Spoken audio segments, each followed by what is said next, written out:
Hello बच्चों, स्वागत आप सभी का इस वीडियो में। बच्चों, आज हम इस वीडियो में कक्षा 9वीं के अध्याय 1 संख्या पद्धति से शुरुआत कर रहे हैं। सबसे पहले हम परिभाषाओं को देखेंगे, इसके बाद हम उदाहरण 1 को सॉल्व करेंगे और इसी वीडियो में उदाहरण 2 को भी सॉल्व करेंगे। नेक्स्ट वीडियो में हम प्रश्नावली 1.1 को कवर कर लेंगे। तो सबसे पहली परिभाषा है प्राकृत संख्याएं। वे संख्याएं जो 1 से प्रारंभ होकर अनंत तक जाती हैं उन्हें हम क्या बोलते हैं? प्राकृत संख्या। से हम नेचुरल नंबर भी बोलते हैं ना। तो 1 2 3 4 5 डैश डैश कहाँ तक जाती है? अनंत तक। ठीक है। दूसरी संख्या है पूर्ण संख्या। वे संख्याएं जो ये शून्य से प्रारंभ होकर अनंत तक जाती हैं उनको हम क्या बोलते हैं? पूर्ण संख्या। पूर्णांक संख्या क्या होती है? जिनमें धनात्मक और ऋणात्मक और शून्य को भी शामिल किया जाता है उसे पूर्णांक संख्या कहते हैं। जैसे ऋण 5, ऋण 4, ऋण 3, ऋण 2, ऋण 1 0 1 2 3। इसको हम संख्या रेखा पर दर्शा सकते हैं ना। तो परिमेय संख्या क्या होती है? वे संख्या जिन्हें हम p बटे q के रूप में व्यक्त कर सकते हैं, जहाँ p और q के कहलाते हैं पूर्णांक। पूर्णांक का मतलब होता है धनात्मक संख्या, ऋणात्मक संख्या, शून्य। जैसे 1/2, 3/2, ऋण 3/2, ऋण 1/2, 0/1, करनी 25, करनी के अंदर 225। अब कई लोगों के अंदर कंफ्यूज आएगा कि 0/1 है, तो यहाँ जो हर है, हर को हम 0 के बराबर नहीं रख सकते। यदि हम हर को, जैसे मैं 1/0 लिख दूँ, मैंने देखो यहाँ हर को क्या किया? 0 किया, तो ये संख्या जो है अनंत कहला जाएगी, अनंत इनफाइनाइट कहला जाएगी। हर को 0 के बराबर नहीं होना चाहिए। यदि 0 के बटे में 1 है तो इसको हम परिमेय संख्या बोल सकते हैं। अब यहाँ करनी 225 है, तो करनी 225 को कैसे लिख? ये 15 गुणित 15। तो करनी के अंदर कितने के जोड़े बन रहे हैं? 2 के। तो 1 बाहर आ जाएगा, तो क्या बचेगा? सिर्फ 15। 15 के बटे में क्या लिख सकते हैं? 1। तो ये करनी के अंदर 225 क्या हो गई? परिमेय संख्या। ऐसे ही हम क्या लिख सकते हैं? 25 को 5 गुणित 5। वर्गमूल में 2 के जोड़े बनते हैं और 1 बाहर आता है, 5/1। तो क्या हो गया? परिमेय संख्या हो गई। तो ये सभी क्या है? परिमेय संख्या, जिन्हें हम p बटे q के रूप में व्यक्त कर सकते हैं, लेकिन हर जो है 0 के बराबर नहीं होना चाहिए बस। अपरिमेय संख्या जिन्हें हम p बटे q के रूप में व्यक्त नहीं कर सकते, जैसे करनी 2, करनी 3, करनी 5, करनी 7, करनी 11, है ना। अब वास्तविक संख्या क्या होती है? कि वे संख्याएं जिनमें परिमेय संख्या और अपरिमेय संख्या दोनों मौजूद होती है। मतलब परिमेय संख्या एवं अपरिमेय संख्या के समूह को हम वास्तविक संख्या कहते हैं। जैसे 1/2, 3/2, ऋण 1/2, करनी के अंदर 25, करनी 2, करनी 3, ये सभी क्या है? वास्तविक संख्या। तो इस तरह से परिभाषाएं थी। अब हम करते हैं उदाहरण 1। उदाहरण 1 है कि नीचे दिए गए कथन सत्य हैं या असत्य हैं। यदि सत्य हैं या असत्य हैं तो हमें कारण के साथ अपने उत्तर देना है। तो देखिए, तो पहला है कि प्रत्येक पूर्ण संख्या एक प्राकृत संख्या है। अभी हमने पूर्ण संख्या की परिभाषा देखा। पूर्ण संख्या क्या होती है? 0 1 2 3 4 डैश डैश कहाँ तक जाती है? अनंत। और प्राकृत संख्या क्या होती है? 1 2 3 4 डैश डैश।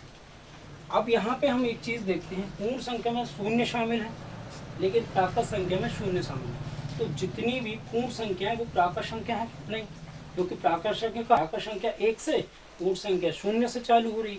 तो क्या लिखेंगे उत्तर में? असत्य है, क्योंकि 0 एक पूर्ण संख्या है, प्राकृत संख्या नहीं। ये पहला हो गया। अब दूसरा क्या कह रहा है कि प्रत्येक पूर्ण संख्या एक प्राकृत संख्या है। ये तो हो गया। प्रत्येक पूर्णांक एक परिमेय संख्या होती है। अब मैंने बताया, देखो, जैसे ऋण 5, ऋण 4, ऋण 3, ऋण 2, ऋण 1, 0 1 2 3 4 5 डैश डैश। अब जिसका बटा कुछ नहीं उसका टेक, जिसके बटे कुछ नहीं उसका टेक, जिसके बटे कुछ नहीं उसका बटा 1 1 एक एक एक एक एक एक। अब हम पूर्णांक संख्याओं के बटे में हर में एक को लगा सकते हैं, तो हम क्या बोल रहा है, ये क्या बोल रहा है कि प्रत्येक पूर्णांक एक परिमेय संख्या होती है। तो प्रत्येक पूर्णांक परिमेय संख्या हो गई। तो क्या लिखेंगे, सत्य है, क्योंकि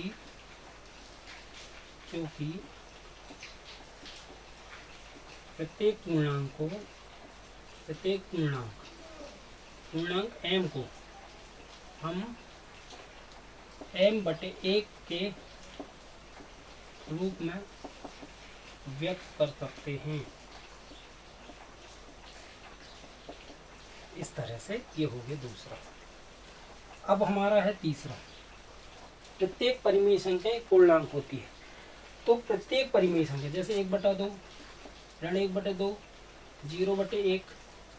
अब यहाँ पे जैसे 3/2,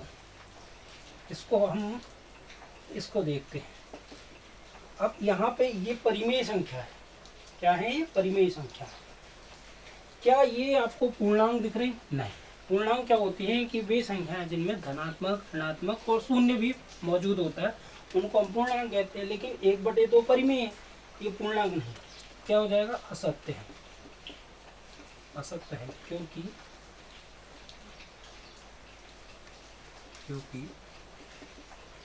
1/2 एक परिमेय संख्या है।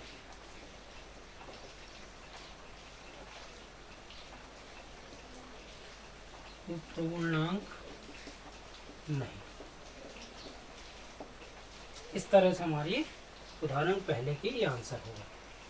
अब हम करते हैं उदाहरण 2 को। उदाहरण 2 है 1 व 2 के बीच 5 परिमेय संख्या ज्ञात करें। उदाहरण 2 है 1 व 2 के बीच 5 परिमेय संख्या हमें क्या करना है? ज्ञात करना है। तो हमें सबसे पहले लिखना पड़ेगा कि हमें 1 और 2 के बीच 5 परिमेय संख्या ज्ञात करना है। तो कितनी करना? 5 और उसमें जोड़ दो 1। कितना? 1। जिसका बटा कुछ नहीं, इसका बटा 1। तो 6/6 का क्या कर दो? गुणा। 6 एकम 6, 6 एकम 6। अब यहाँ क्या है? 2। जिसके बटे कुछ नहीं, उसका बटे 1। तो 6/6 का क्या कर दो? गुणा। 6 दूनी 12, 6 एकम 6। अब यहाँ पे हम देखेंगे 6/6 और 12/6। तो 6/6 व 12/6 के बीच 5 परिमेय संख्या। तो 6 के बाद क्या आता है? 7, 7 के बाद 8, 8 के बाद 9, 9 के बाद 10, 10 के बाद 11। सबके बटे में क्या आ जाएगा? 6।